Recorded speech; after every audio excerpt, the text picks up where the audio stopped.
খমিনির একটি কথা আমার মনে পড়ে, কি সাহস তার! ইমান আকীদা যাই থাকুক, আকীদার প্রশ্নে আমরা আপোষ করব না, কিন্তু এই কথাটা তো বলতেই পারি।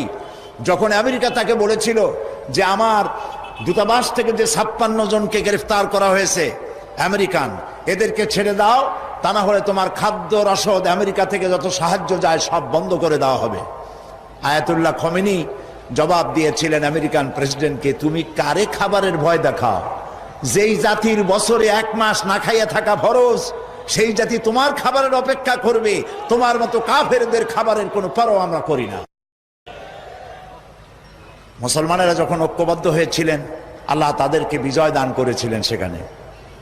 ঠিক এমনি করে পাকিস্তানে যখন সর্বশ্রেণীর ওলামায়ে কেরাম মুত্তাহিদায়ে আমল, মজলিস মুত্তাহিদায়ে আমল এ নাম করে যখন একটি সংগঠন কায়েম